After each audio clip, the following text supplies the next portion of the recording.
भारत भारत जब आज़ाद हुआ तब दुनिया दो हिस्सों में बटी थी, साम्यवाद और पूंजीवाद। यह वह दौर था जब इस दुनिया में शीत युद्ध चल रहा था और एक दूसरी विचारधारा के विरोध में दो महाशक्तियों का संघर्ष चल रहा था। ऐसे में भारत और जो नए राष्ट्र स्वतंत्र हुए थे, उनके सामने यह समस्या थी कि वो किस महाशक्ति के खेमे में जाए, यानी कौन सी विचारधारा का समर्थन करें, कौन सी नीति को अपनाएं, साम्यवाद या पूंजीवाद। और यदि ये एक महाशक्ति का समर्थन करते हैं, एक महाशक्ति के अधीन जाते हैं, इन्हें दूसरी महाशक्ति को अपना दुश्मन बनाना पड़ता था, अपना शत्रु बनाना पड़ता था। ऐसे में भारत ने एक नीति का निर्माण किया जिसे हम गुट निरपेक्षता की नीति कहते हैं। इस नीति के बारे में आप इस वीडियो में जानेंगे कि कैसे इस नीति के द्वारा भारत ने कैसे सभी विकासशील देशों को अंतर्राष्ट्रीय स्तर पर एक मंच प्रदान किया, कैसे अंतर्राष्ट्रीय राजनीति में अपनी सक्रिय भूमिका निभाई और कैसे विकासशील देशों के हितों की रक्षा की। तो गुट निरपेक्षता की नीति के बारे में हम इस वीडियो में जानेंगे।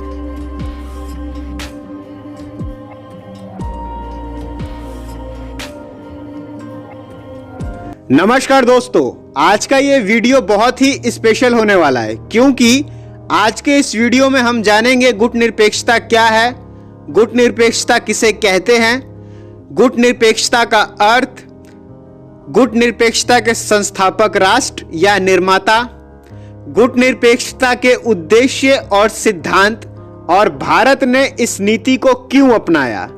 इन सभी के बारे में हम आज की इस वीडियो में जानेंगे। तो आज का ये वीडियो अपने आप में कंप्लीट वीडियो है और हम एक एक चीज को बारीकी से समझते हुए चलेंगे, तो इसीलिए हमारे साथ अंत तक बने रहें। तो बात की जाए गुट निरपेक्षता की, तो गुट निरपेक्षता, गुट निरपेक्ष, गुट निरपेक्ष आंदोलन, इन सभी का मतलब एक ही है। बात की जाए कि गुट निरपेक्षता का मतलब क्या है, तो इस शब्दों को अगर आप ध्यान से देखें तो गुट का मतलब होता है कोई भी समूह, ग्रुप या टीम भी हम कह सकते हैं, जबकि निरपेक्ष का मतलब होता है किसी का पक्ष ना लेना या खुद को अलग रखना, यानी कि किसी भी ग्रुप से, किसी भी टीम से, किसी भी समूह से खुद को अलग रखना गुट निरपेक्ष कहलाता है। अब बात की जाए कि इसको लिखना कैसे है, तो यहां आप लिख सकते हैं कि सैनिक गुटों से अलग रहते हुए अंतर्राष्ट्रीय राजनीति में अपनी स्वतंत्र विदेश नीति का अनुसरण या पालन करना गुट निरपेक्षता कहलाता है। यानी जब भारत स्वतंत्र हुआ था तो दुनिया दो हिस्सों में बटी थी, जैसा कि आप इस सीरीज की पिछली वीडियो को देखकर समझ चुके होंगे। साम्यवाद और पूंजीवाद, दो महाशक्तियों के बीच में संघर्ष चल रहा था और वो दौर शीत युद्ध का था, कोल्ड वॉर का।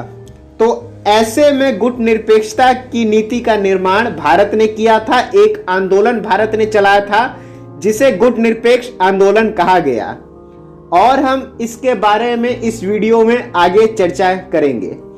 कई बार आपने अपने एग्जाम में या बुक में एक शब्द सुना होगा, पृथकवाद, या इसे हम तटस्थता भी कह सकते हैं। तो कई बार परीक्षा में पूछ लिया जाता है कि गुट निरपेक्षता और पृथकवाद की नीति में क्या फर्क है। तो यहां फर्क समझिए। सबसे पहले गुट निरपेक्षता की नीति में जो देश होते हैं उनका अंतर्राष्ट्रीय स्तर पर सक्रिय भूमिका होती है, यानी कि वो वर्ल्ड पॉलिटिक्स में एकदम एक्टिव होते हैं, जबकि पृथकवाद की नीति में ये अपने आप को बिल्कुल अलग रखते हैं। पृथकवाद का जीता जागता एग्जाम्पल आप अमेरिका को ले सकते हैं। अमेरिका ने स्वतंत्रता प्राप्ति के बाद खुद को अंतर्राष्ट्रीय राजनीति से बिल्कुल अलग रखा था, जिस पर हमने एक वीडियो भी अपलोड की थी कि अमेरिका महाशक्ति कैसे बना था। जिसका लिंक इस वीडियो के डिस्क्रिप्शन बॉक्स में दे दिया जाएगा।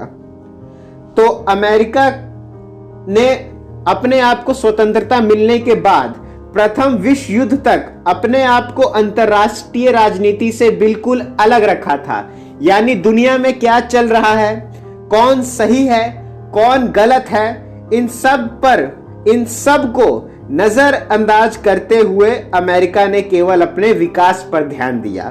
तो अमेरिका ने अपनाई पृथकवाद की नीति और अमेरिका की भूमिका अंतरराष्ट्रीय राजनीति में प्रथम विश्व युद्ध से ही देखी जा सकती है। यानी स्वतंत्रता मिलने के बाद से और प्रथम विश्व युद्ध तक अमेरिका ने खुद को अंतरराष्ट्रीय राजनीति से एकदम अलग रखा। यानी अमेरिका ने पृथकवाद की नीति अपनाई। इसके विपरीत गुटनिरपेक्ष देश, जिसमें भारत भी शामिल है, उसने अंतरराष्ट्रीय राजनीति में सक्रिय योगदान दिया। इसने सही का समर्थन तथा गलत का विरोध किया। इसके अतिरिक्त शांति और स्थिरता बनाए रखने के लिए प्रतिद्वंदी गुटों के बीच मध्यस्थ के रूप में सक्रिय भूमिका निभाई।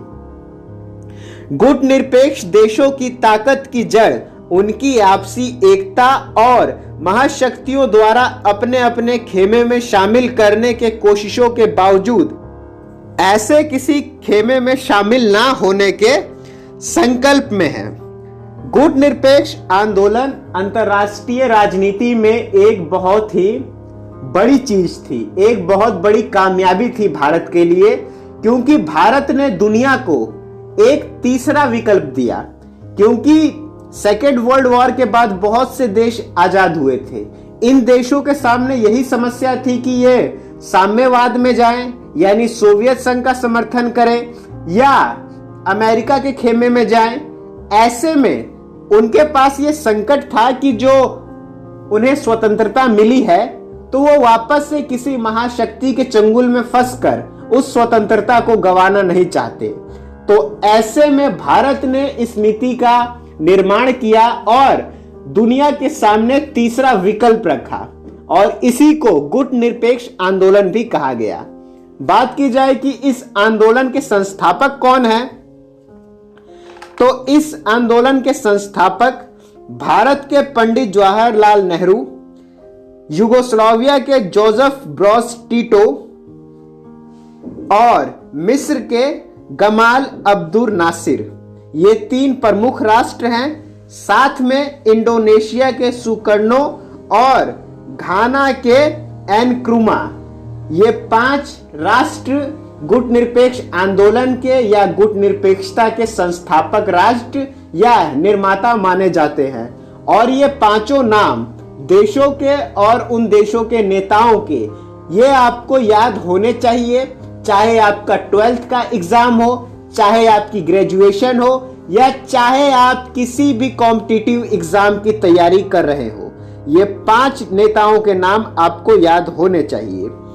पहला गुटनिरपेक्ष सम्मेलन सन 1961 में यूगोस्लाविया की राजधानी बेलग्रेड में हुआ, और इसमें विश्व शांति के लिए गुटनिरपेक्षता के महत्व पर बल दिया गया और सोवियत संघ व अमेरिका से परमाणु परीक्षण बंद करने की अपील की गई। आपको शायद लग रहा होगा कि यह हिस्ट्री है, लेकिन नहीं, ये पॉलिटिकल साइंस है।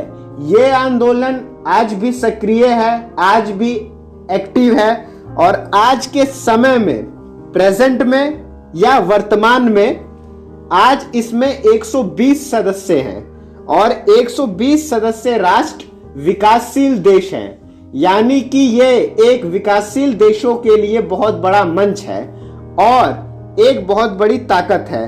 और इसका जो आखिरी सम्मेलन है वो सन 2019 में 25 और 26 अक्टूबर के दिन अजरबैजान के बाकू शहर में हुआ था।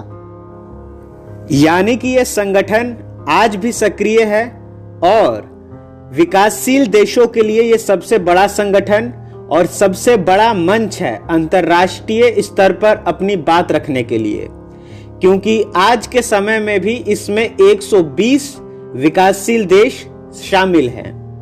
इसी के साथ आज का वीडियो हम यहीं ख़त्म करते हैं, क्योंकि वीडियो का ड्यूरेशन बहुत ही ज़्यादा हो चुका है और मैं नहीं चाहता कि ये वीडियो आपको बोरिंग लगे। तो आज की ये वीडियो यहीं ख़त्म करते हैं और इसी के साथ इस चैनल पे अपना प्यार बनाने के लिए आप सभी का बहुत बहुत धन्यवाद।